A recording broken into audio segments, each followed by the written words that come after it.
படத்தில் இட்லி சுட்டுக்கிட்டு இருக்கோம். எனக்கு நான் எழுதிக்கிறதும் அந்த மாதிரி தான் இருக்குது. வேறு டைரக்டர்ஸ் அப்ரோச் பண்ணும்போது அந்த மாதிரி அது மேனிஃபெஸ்டேஷன், அதாவது நம்ம என்ன நினைக்கிறோமோ அதுவாக நம்ம மாறுறோம். எண்ணம் போல் வாழ்க்கை அப்படின்னு சொல்கிறேன் இல்லையா. என்னுடைய ரசிகர்கள் யார் வம்புக்கும் போக மாட்டாங்க.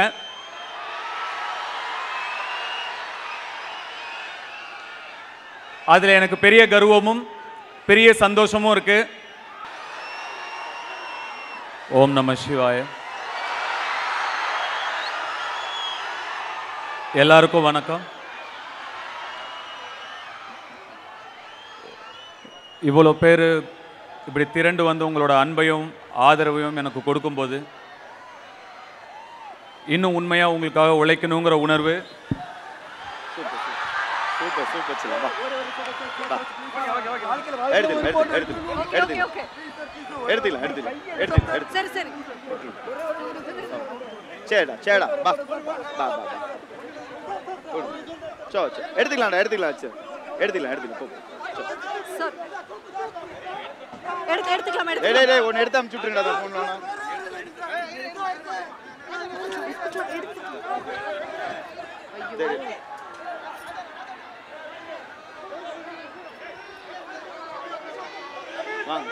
வாங்க அவர் ஃபோன் இருக்கு, எடுத்துக்கலாமா? எடுத்து வாங்க வாங்க வாங்க வாங்க வாங்க. ஃபோன் எங்கடா? ஏய் எடுங்க, அவர் ஃபோன்ல கொடுத்துருங்க.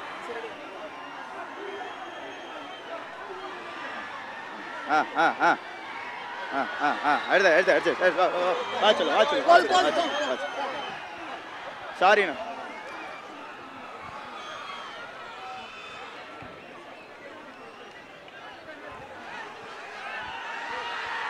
இங்க நில்லுங்க. என்ன சொல்லிட்டு இருந்தேன்னு மறந்துட்டேன். உங்களுடைய அன்புக்கும் ஆதரவுக்கும் உண்மையாக உழைக்கணுங்கிற உணர்வு ஏற்கனவே இருந்தாலும் இப்போது இவ்வளோ பேரை பார்க்கும்போது இன்னும் அது ஆழமாக எனக்கு தோணுது. எவ்வளோ நன்றி சொல்லாலும் பத்தாது. எவ்வளோ நேரமாக இங்கே காத்துட்ருக்கீங்கன்னு தெரியல. ரொம்ப ரொம்ப என்னுடைய ஆள் மனசுலேருந்து உங்களுக்கு நன்றி. நான் கோயம்புத்தூர் இதுக்கு முன்னாடி ஒரு ஈவெண்ட்காக வந்து ஒரு 9-10 வருஷம் இருக்கும்னு நினைக்கிறேன். அதுக்கப்புறம் இப்போ தான் வரேன். துள்ளுவத இளமை, காதல் கொண்டேன்லாம் நடிக்கும் பொழுது நிச்சயமாக இந்த இடத்துல ஒரு நாள் நான் இப்படி நிற்பேன், இவ்வளோ பேர் எனக்காக வந்திருப்பீங்க நான் நினச்சி பார்த்தது கூட கிடையாது.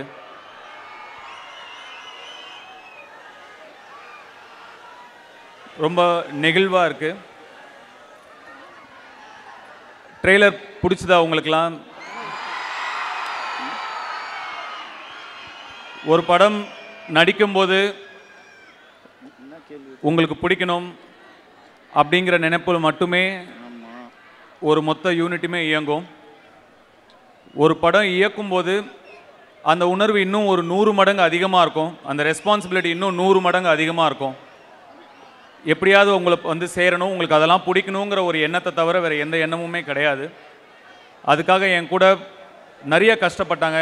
என்னோடய entire cast and crew, technicians எல்லாருமே பயங்கரமாக ஹார்ட் ஒர்க் பண்ணியிருக்காங்க. அவங்க எல்லாருக்கும் உங்கள் முன்னாடி நான் என்னுடைய நன்றியை சொல்லிக்கிறேன்.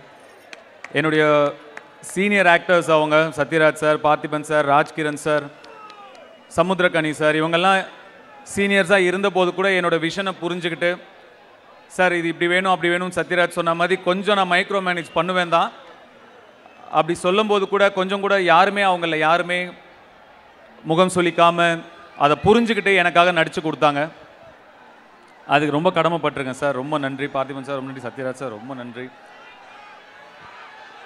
இன்னும் நிறைய பேர் இந்த படத்துக்காக நிறைய உழைச்சிருக்காங்க. அவங்களுக்கு எல்லாம் என்னுடைய நன்றி. அது என்னன்னு தெரியல, நான் வந்து சமைக்கணும்னு தான் எனக்கு ஆசை, ஷெஃப் ஆகணும் தான் எனக்கு ஆசை. அந்த ஆசை இருந்ததுனாலையோ என்னவோ தொடர்ந்து நமக்கு சமைக்கிற மாதிரியே படங்கள் அமைஞ்சிக்கிட்டே இருக்குது. இப்போ ஜகமே தந்திரமில் பரோட்டா போட்டோம், திருச்சிற்றம்பலமில் வந்து டெலிவரி பாயாக இருந்தோம், ராயனில் ஃபாஸ்ட் ஃபுட் வச்சுருந்தோம், இந்த படத்தில் இட்லி சுட்டுக்கிட்டு இருக்கோம். எனக்கு நான் எழுதிக்கிறதும் அந்த மாதிரி தான் இருக்குது. வேறு டைரக்டர்ஸ் அப்ரோச் பண்ணும்போது அந்த மாதிரி அது மேனிஃபெஸ்டேஷன், அதாவது நம்ம என்ன நினைக்கிறோமோ அதுவாக நம்ம மாறுறோம், எண்ணம் போல் வாழ்க்கை அப்படின்னு சொல்கிறேன் இல்லையா. மேனிஃபெஸ்டேஷனோட பவர் அப்படிங்கிறது அது என்னவோ, அது நான் நடிகனான பிறகும் கூட அது என்னை தொடர்ந்துக்கிட்டே இருக்குது. இளைஞர்கள் வந்து நிச்சயமாக மேனிஃபெஸ்ட் பண்ணணும். நம்ம என்னவா வாழ்க்கையில் ஆக விரும்புகிறோம், நம்ம என்ன சாதிக்க விரும்புகிறோம் அப்படிங்கிறத நம்ம மேனிஃபெஸ்ட் பண்ணணும், நம்ம நம்பணும். ஆல்ரெடி அது நடந்துட்டா மாதிரி நம்ம நம்பணும், அதுக்காக கடுமையாக உழைக்கணும். அப்போ நிச்சயமாக யார் வேணால் என்ன வேணால் சாதிக்கலாம். அதை மெடிடேட் பண்ணுங்கள், ஒர்க் அவுட் பண்ணுங்கள். இதெல்லாம் வந்து உங்களுடைய கோலுக்கு, நீங்கள் சாதிக்க நினைக்கிற விஷயங்களுக்கு உங்களுக்கு சீக்கிரமாக கூட்டிகிட்டு போகும். ஸோ மேனிஃபெஸ்ட் பண்ணுங்கள், ஹார்ட் ஒர்க் பண்ணுங்கள். கருத்து சொல்கிறானேன்னு நினைக்காதீங்க. என் வாழ்க்கையில் எனக்கு நடந்தது உங்களுக்கு சொல்கிறேன். கண்டிப்பாக இதெல்லாம் நீங்கள் ஃபாலோ பண்ணுவீங்கன்னு நான் நம்புகிறேன். சத்யராஜ் சார் சொன்ன மாதிரி என்னுடைய ரசிகர்கள் யார் வம்புக்கும் போக மாட்டாங்க.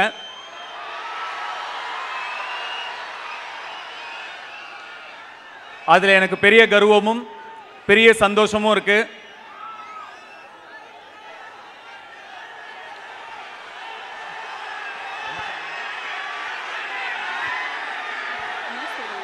ஃப்ரண்ட்ல வர சொல்றாங்க அவங்க.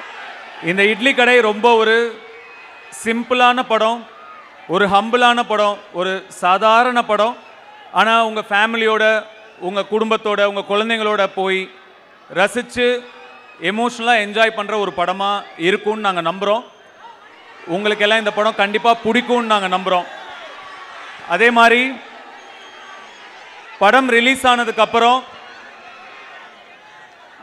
9 மணிக்கு படம்னா 8 மணிக்கே ஒரு சில ரிவ்யூலாம் வரும். அதெல்லாம் நம்பாதீங்க.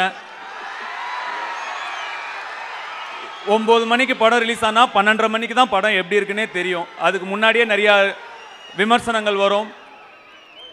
அதெல்லாம் நீங்கள் நம்பாதீங்க. நீங்கள் படம் பார்த்து முடிவு பண்ணுங்கள், இல்லை உங்கள் நண்பர்கள் பார்த்துருப்பாங்க, அவங்க என்ன சொல்கிறாங்கன்னு கேட்டு படம் பார்க்குறதா இல்லையான்னு முடிவு பண்ணுங்கள். சினிமாவுக்கு அது இன்றைக்கி ரொம்ப தேவை.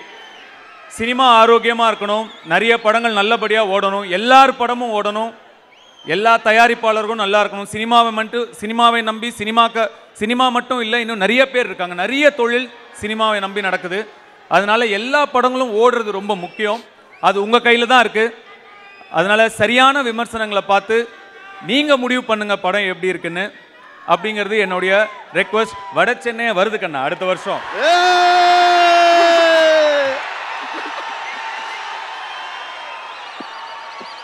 அது ரொம்ப முக்கியமான விஷயம்.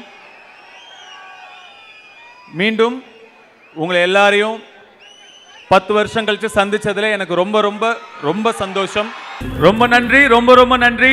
வந்த எல்லாருக்கும் ரொம்ப நன்றி, வாழ்த்துக்கள். Thank you so much. Thank you. So before we end up, I request